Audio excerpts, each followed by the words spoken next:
Hello, and welcome to Let's Talk About It, navigating to freedom and truth from mental health shame and stigma in business and life.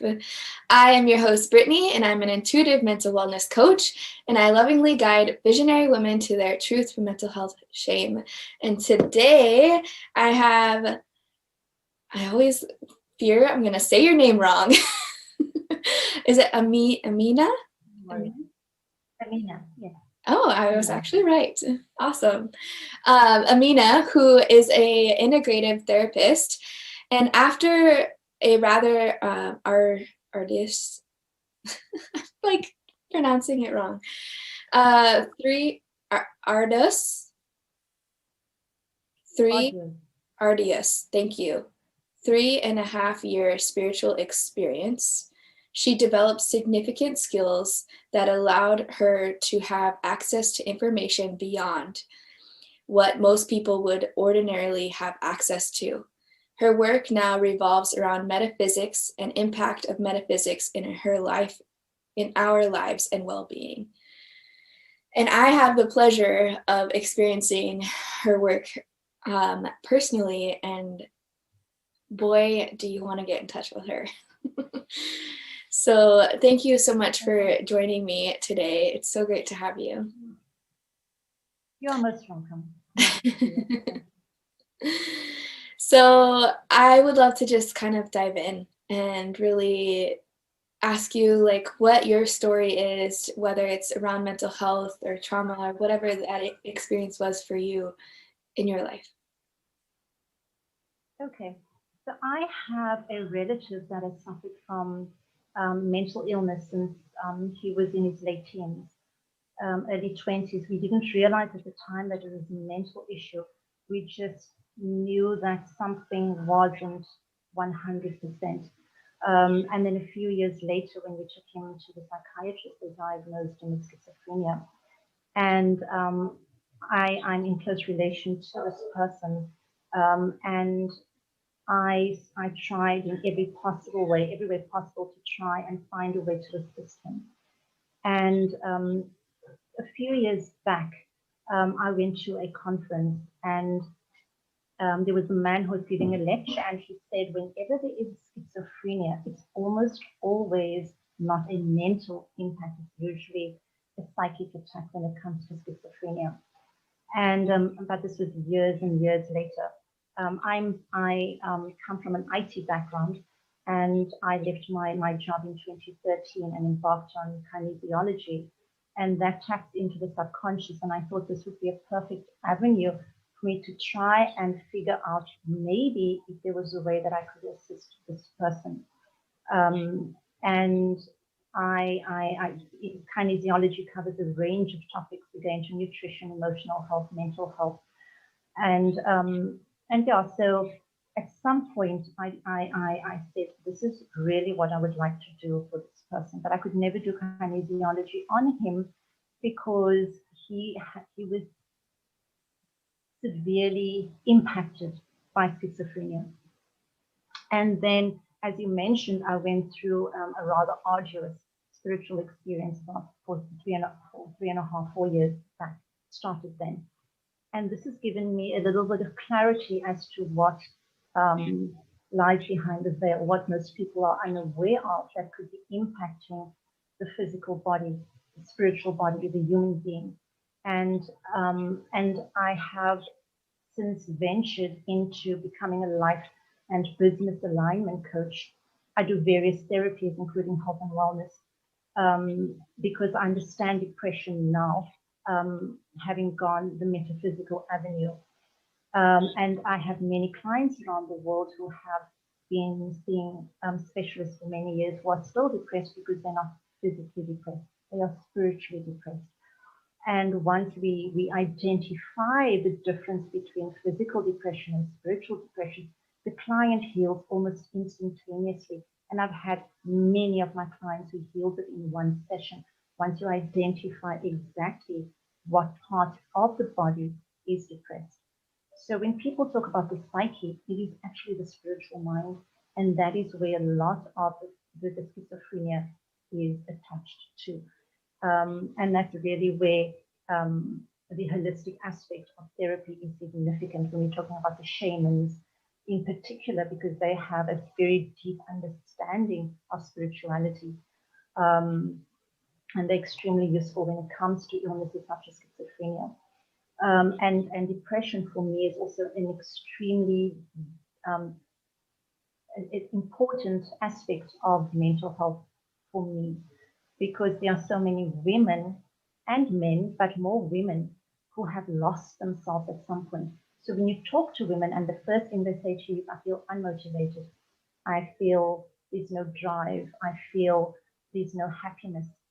All of that emotion comes from the spirit. It's it's really, that is why you need to understand how the human being is constructed, to understand what affects what part of the body. So that is really the spirit, because a lot of the emotion sits with the spirit. So if the spirit is depressed, you're not going to feel motivated, happy, joyful. Once you heal the spirit and put it back in the body, the person starts to feel again.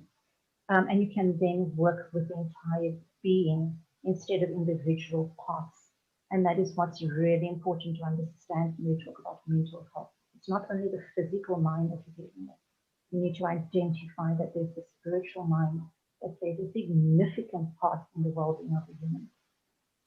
Yeah, and I love, in when we initially connected and how you really explained that, because I think in like society and in the mental health space, we only know about the physical mind aspect. And, that's why people are now talking about the mind, body, and soul, and how there's a whole nother aspect to the mental health as it is. And so can you share more on like where the differences lie on, the actual physical being versus like the soul, and like for people who don't understand what this is, or how you even identify those, can you share more Okay, of that? I will do so. So when I talk about depression, there is genetic depression, and then there is spiritual depression, and then there's physical depression. So when I talk about the depression that we're discussing at the moment, I'm taking the genetic depression out of this equation, because that's a completely different aspect of healing. I'm addressing the spiritual depression and the physical depression, because spiritual depression leads to physical depression. So if you take the head of the human body, the human body can function perfectly fine. You put the head back on, and the person will become depressed.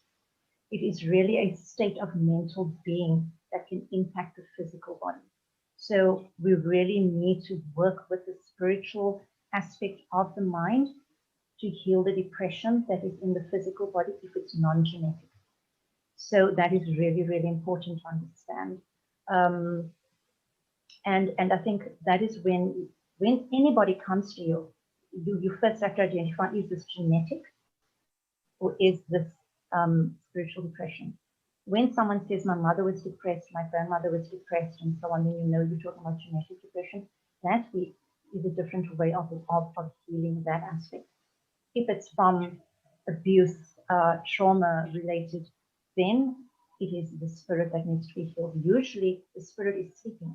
In a lot of the cases, the spirit needs to be revived. That is why many people say when they go into meditation, they feel significantly better, because meditation is one of the tools that can help in resuscitating the spirit. But this also depends on the environment that the person is in, and also the state of the spirit. If the person hasn't dealt with a past trauma and you put the spirit back in the body without the person having dealt with the trauma, it's not a good idea, because it's trauma on top of trauma.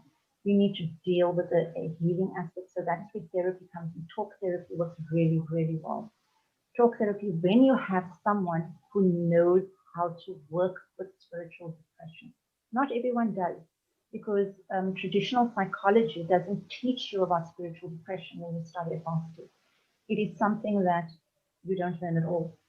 So when you work with spiritual depression, you're tapping into a very different aspect of your being. You have to really know what you're doing and what you need to speak about and what you don't.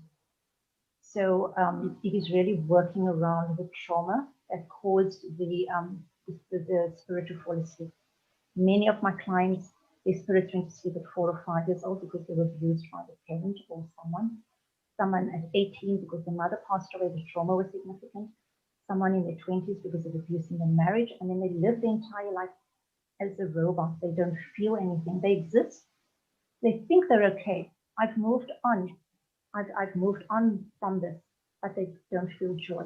They don't feel happiness because the trauma is still present in their spirit, and that needs to be healed. Yeah, definitely. And so I know you talked a lot about depression just now, and you mentioned in the beginning about schizophrenia. And, you know, even for myself, me and you have been talking about my dad, for an example, who suffers with schizophrenia. It's a hard word to say really fast. Um, can you share more of like where that is very much connected into like the spirit and the psyche, Okay. how that works? I think this is an extremely important aspect of schizophrenia. There are people that have a softer spirit and those who have a harder spirit. When your spirit is, and we will go into the types of spirits so that people can identify into which category they fall. When you have a softer spirit, you can identify when someone is a harder spirit. You just know when someone comes across as being a stronger person, that they may have a stronger spirit. And some are softer. When you indulge in marijuana, in any LSDs, those who have a softer spirit are more prone to psychic attacks because what they call their third eye opens up quicker, which means that if you are not prepared for what is out there, they chatter and it causes schizophrenia in inverted commas. It may not happen to everyone. There are those that can smoke marijuana for their entire life and never get it. And there are those who try marijuana once and it can affect them with schizophrenia. So it really is about knowing which category you fall under, where to go and where not to go in terms of what it is that you get. Because there are people who smoke mushrooms. I know one of my clients, after smoking mushrooms once or twice, developed severe anxiety and kept on going in and out of realms.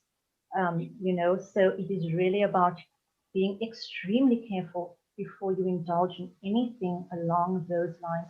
And I know many people would say, don't listen to her. And I know there are people that may watch this and say, she's talking nonsense. She doesn't know what she's talking about. I've dealt with this. I've walked this path with many people, and I have an understanding of how the spirit works in relation to the being.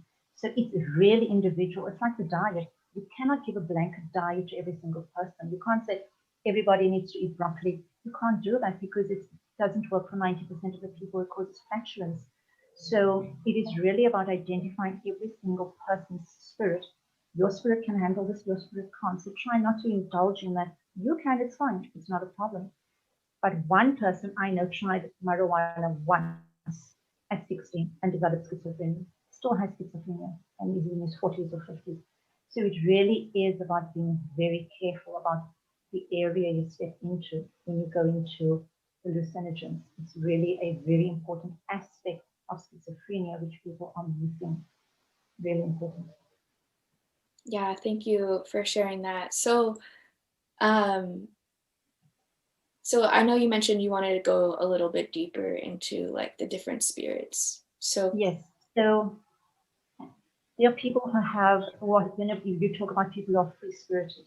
And this, I'm hoping people around the world will actually, yeah, it is extremely important. If you can't find a free spirited person, you're going to drive them literally insane. These people, if someone wants to go surfing, they want to go skydiving, they want to go hunting, they want to mountain climb, that is a free spirit. Don't confine them into a structured environment, or it's going to be very difficult for them to function coherently and at the optimal functioning in an environment that is not conducive for the spirit. They will not function well. Put them outside, put them in a different environment, and you'll see them thrive. So when you do that to someone who is free spirited, you are they could be depressed after a certain period of time. They may feel like they're going crazy.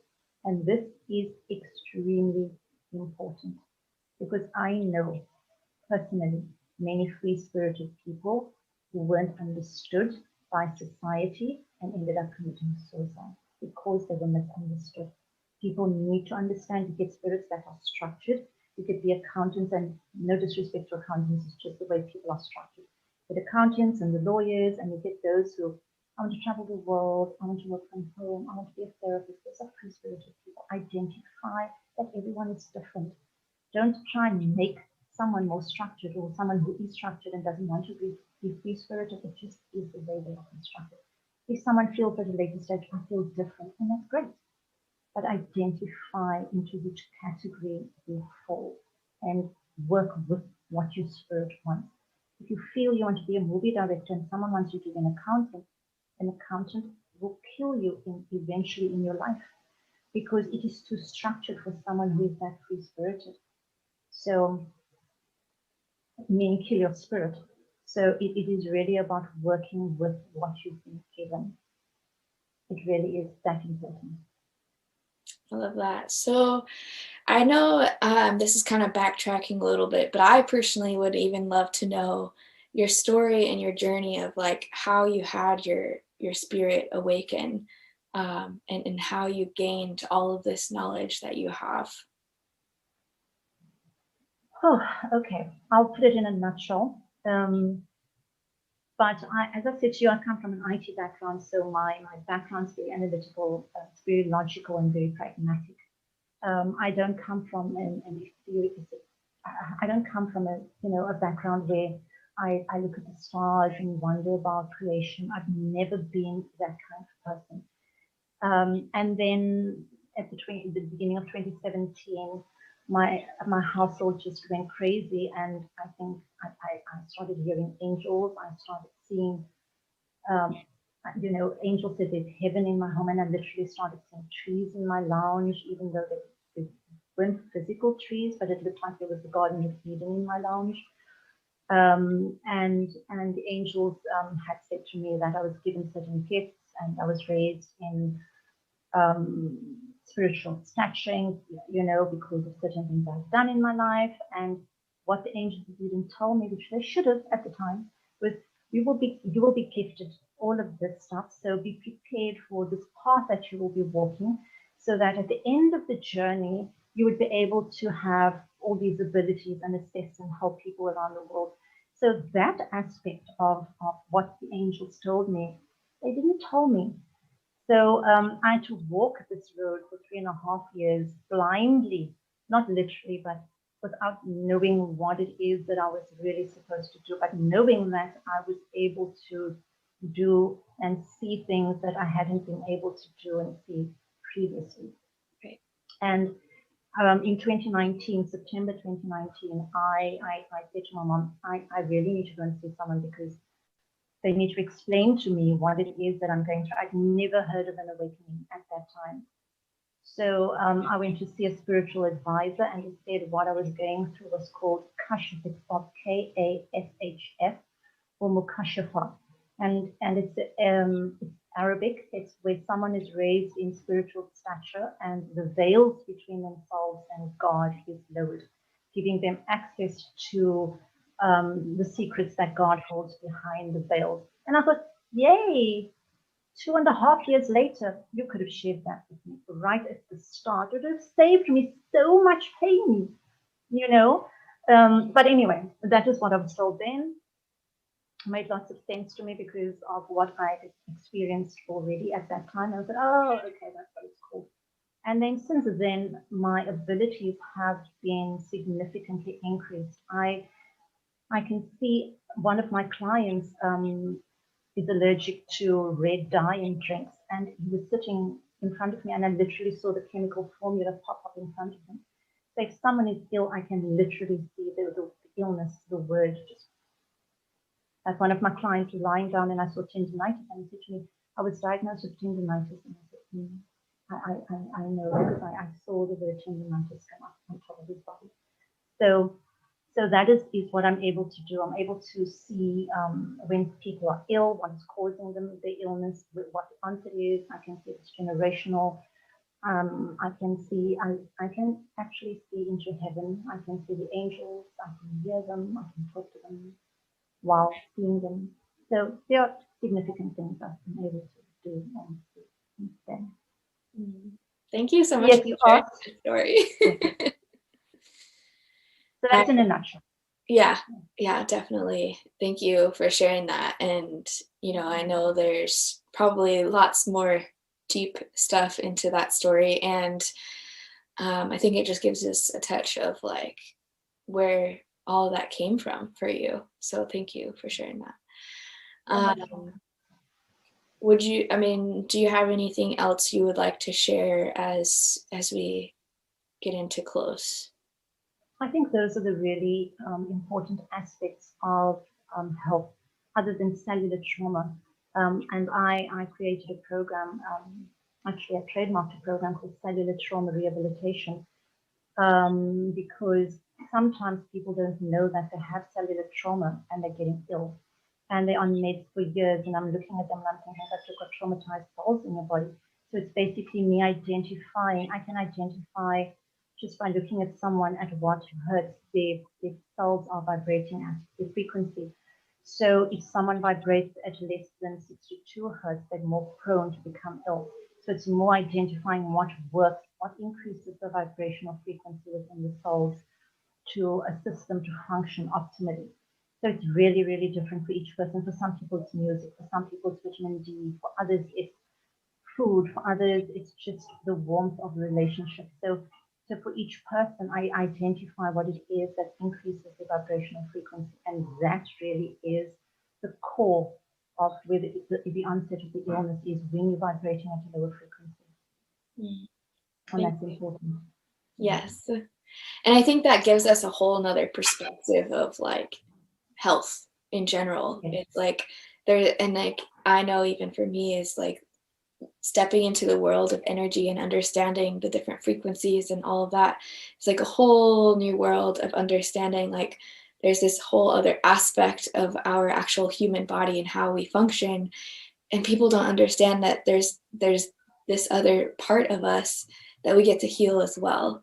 So thank you for sharing that with us today, of this whole other aspect of our own human body, of how we get to actually become knowledgeable of that.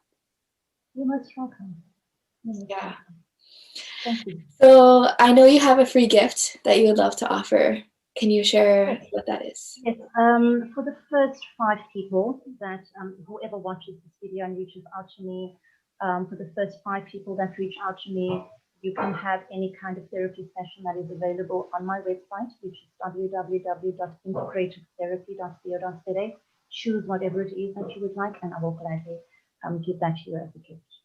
Awesome. And where can people find you, follow you, get to know you more? Okay, so I have 2 websites. The one, as I mentioned, is integrativetherapy.co.za, and the other one is edenbusinessalignment.com, where I align the entrepreneur with their business. Sometimes they're not aligned. Sometimes they don't have the clarity to run their business, or there are environmental issues preventing them from functioning in a way that gives them clarity in their business. So I try and align them. So that's edenbusinessalignment.com, and the other one is integrativetherapy.co.za. So, and then my details are on this website. Perfect. Well, thank you so much for joining me again. It was so great to have you and get to know all of the things today. You're most welcome. Thank you, Farzee. Have a wonderful day. Yeah, so for those of you who are watching, head back into the email in which you clicked on to watch this video. All of those links will be there to her free gift and all of her website and things like that to get to know her more. And continue on this journey as I bring more and more speakers and more value to meet you exactly where you are, to let you know that you are not alone and that we all get to walk this journey together. So thank you so much for joining me. Bye for now.